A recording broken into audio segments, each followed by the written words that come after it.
All right, guys, so this is the video that I've been waiting for. This is how we're going to tie everything in together with this scheme.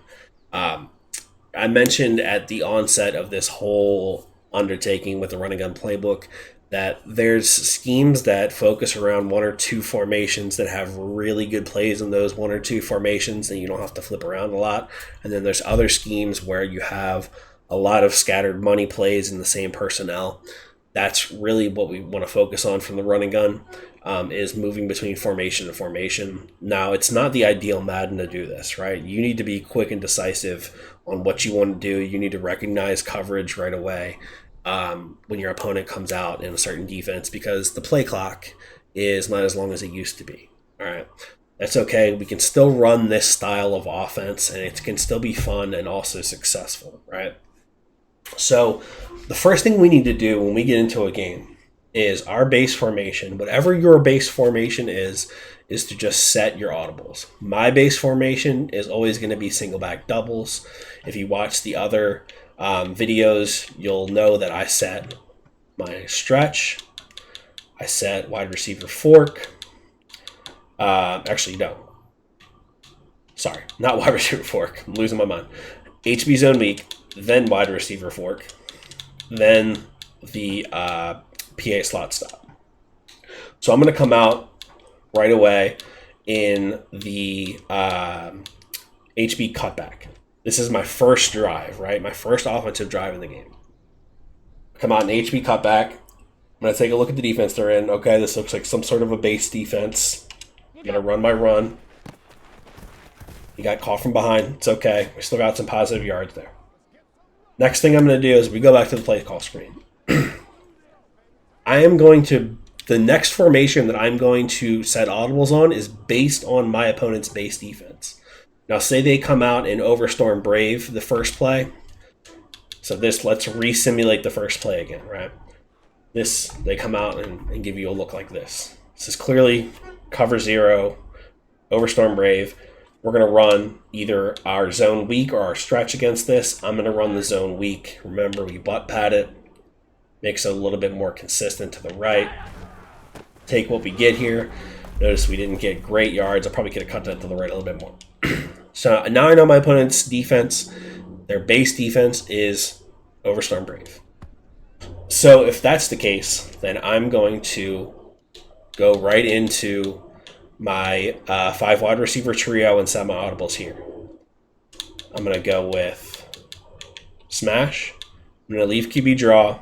I'm going to switch this to verticals, and then I'm going to switch this to Y shallow cross. But I'm going to go back to single back doubles.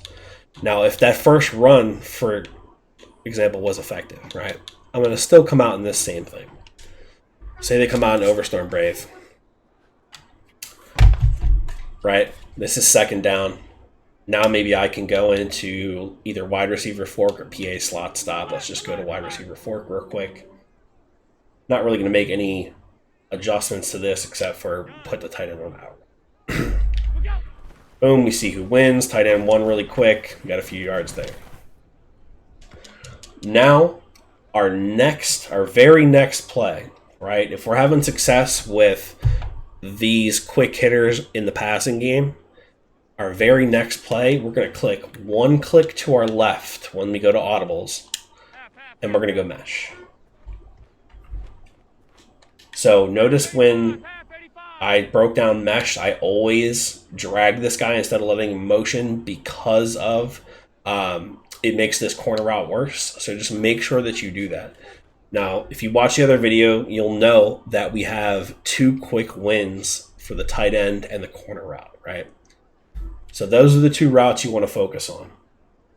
And typically what you're going to end up throwing is the corner route because the user is going to be in the middle of the field. So this corner route, boom, that's kind of risky. That's Mackenzie's not the ideal guy to have there. Ideally, we'll have our short and elite guy there, and he'll get more separation. So now we've dotted our opponent up pretty good. They're going to start adjusting. If they're any good, they're going to start adjusting, right?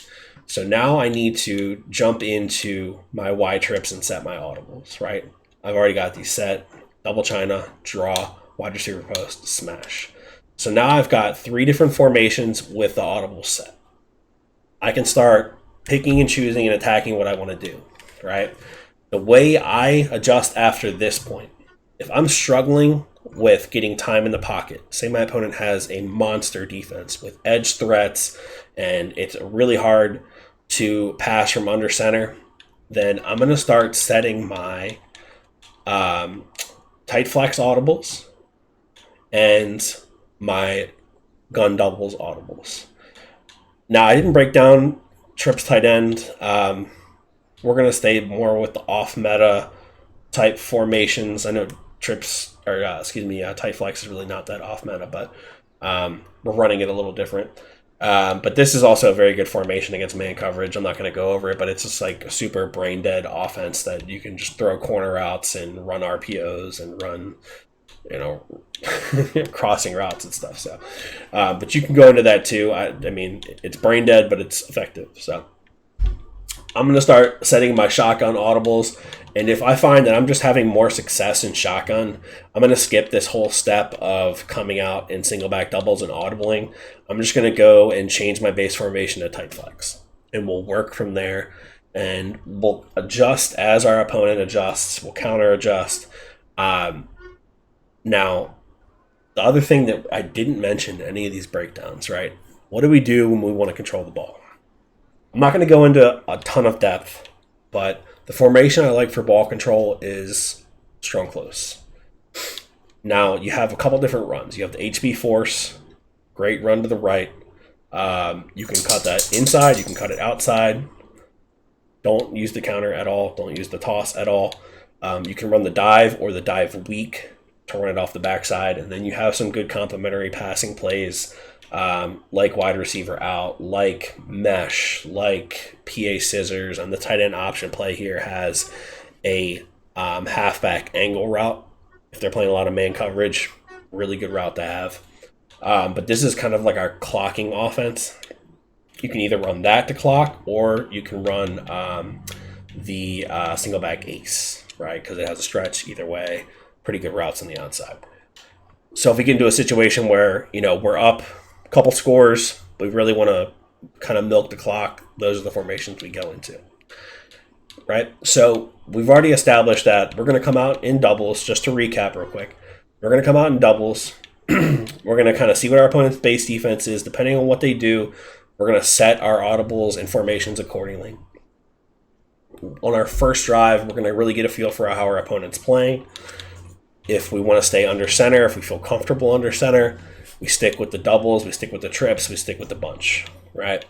If we feel like we need to go shotgun, then that's when we go either trips tight end, or trips, I can't even talk, tight flex, or gun doubles, and then also, of course, the wide receiver trio, if they're running like a lot of heavy cover zero, right? Then as we start to get more towards the red zone, notice we talked about one of our money plays in the red zone. We talked about the play fake wide receiver screen. Now, if you didn't see this video, make sure you go check this out. I believe this is under the general tips section, but this is a really, really good route combination to beat man or zone in the red zone. So this is clearly a cover 3 just based on how everybody's lined up. You can either quick throw that drag, or you can wait for that inverted C route to get open. Sometimes the wheel route will get open if they make adjustments. A lot of people have been making an adjustment where they drop this purple into like a yellow, or they'll man up, because a lot of times people are aiming for this gap in the cover 3. If that's the case, then the wheel route will get open. But that's another really good formation in the red zone. Notice that in this formation, we also have a read option, right? Make sure that we utilize that. We've got a tight end corner out with Y sail. We've got an HB base. HB base, if you don't know, is very good. We've got the speed option. We've got the halfback counter. So we've got a lot of good runs and good passing plays in this formation. I really love this formation inside the red zone. And then actually, every now and then, I'll run Wildcat. I'm not even gonna lie to you. The downfall of Wildcat, right, is that one, you can't audible at all. Two, it's pretty. It's gadget, right? It's gadget. You're not going to be really passing hardly ever, unless you have like LT. But it has a few good runs in it, right? And I actually do like the straight up the blast RT, with no pulling player. You get up to the line, quick snap that thing, and you can go left, right, center, whichever one you want to go. So I like that inside the red zone too. Now, if you really need big yards, like you're having issues, and maybe you've made mistakes earlier in the game, you've thrown interceptions, you're getting behind. Really, the high-powered, safe offenses in this playbook are going to be the trips tight end and the tight end flex. The reason I call them safe is because you're not under center, so you're not going to feel the under pressure as much as when you're under center. Two, you can block a halfback. Three, these are easy, quick snap, simple concepts for you to move the ball down the field. And sometimes simplicity is just the best thing when you start to overcomplicate things. And I'm very guilty of this as well. You can really put yourself in a hole. You really need to understand that this game is very basic, right? There's not a lot of opponents you're going to come up against that are really going to throw you for a loop and show you something that you've never seen before. A lot of people are pretty much like robots, and they run the same thing over and over again. So sometimes if you simplify your offense, you'll have a lot more success. So that's really kind of just game theory, and kind of how this playbook sort of starts to flow. You do want to really try to balance the run and the pass. If you're able to establish the run, you absolutely want to take what's given to you. And we talked about in the video in single back doubles, if we're able to force our opponent out of their base defense into something more predictable, something where we can come out and immediately at the snap of the ball or when we get up to the line, see that it's a cover 3 or cover 2, then we've already won, because it's very easy to beat zone coverage. And when you know what coverage that person's in, then the game becomes simpler. It becomes almost playing against like the AI, right? So that's the whole goal. The whole goal, and from the first snap to the end of the game, is to make your opponent feel uncomfortable. If you establish the run, you're way ahead of the game. If you're unable to establish the run, which, listen, my team in Mutt, not that good. I struggle to establish the run a lot. I go to some of these shotgun formations to really simplify my passing offense. So that's really how this playbook ties together. Hopefully I did a good enough job breaking this down for you guys. Again, I don't have the best equipment. I would love to be able to break this down a little bit more, I don't want to say professionally, but concisely. But if you guys do have any questions, please feel free to drop them in the comments section. I'll do my best to answer everybody's questions. I typically have only been getting a few comments per video. That's totally fine. But if you do have any questions, I will, like I said, try to answer them.